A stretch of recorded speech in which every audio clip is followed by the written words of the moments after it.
Two friends walked under the veil of twilight through a dark cave. They had a single, seemingly simple goal in mind, to find treasure. But this one was special, a golden crystal.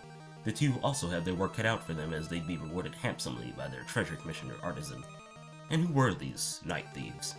One of them was the fighter class Dars, and the other the dragoon class York. With the former's fists and the latter's incredible jumping capabilities, the pair made for quite the excavation partners.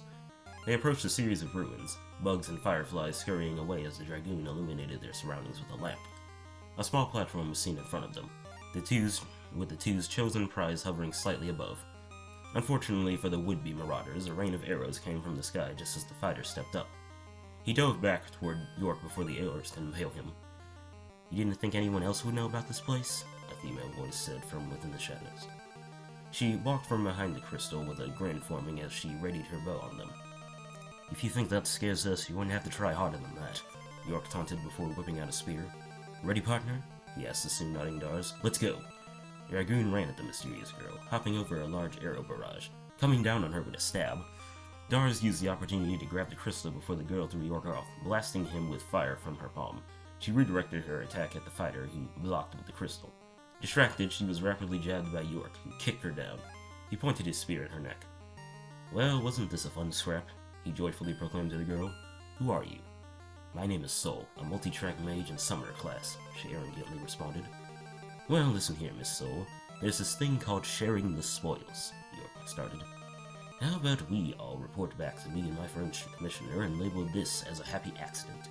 How about it, Dars?" For the first time, the fighter spoke. "Can't say I disagree. Maybe we'll even get a raise." "Tch, you two should know as well as anyone these crystals are priceless," Sol said. Still pointing, York claimed, "That's why it'll make the ultimate showpiece artifact." He retracted his weapon to allow for Sol to stand, the girl puffing up her cheeks in annoyance. The dragoon then made his way out with Dars, with Sol lagging behind as they did so. On the way out, the trio fought through wave after wave of goblins, wasting time and resources just trying to reach the entrance. The minute they got to the opening mouth, the world was pitch black and the sky littered with stars. Under a new forest veil, the trio had to contend in Pharaohs, the most lively region of the world called Oblivion. They had to cross over a large marshland, the water level never failing to make them feel as though they were going to sink. At the same time, the wilderness opened itself up, the crystal's light drawing their attention. When they got to an adjacent meadow, Dars suggested they set up camp. Confident Artisan would understand their lateness. Sol had apparently thought way ahead, unpacking a tent from her inventory. The fighter got wood from the marsh, placing it outside their fort. York brought out a second lamp, smashing it into the wood for a campfire. Noticing the absurdities, Sol said, "I figure you two haven't learned any magic." York responded, "Nope, and I, for one, don't plan on it." Miffed, she pestered him. "How are you going to be treasure hunters and not use magic?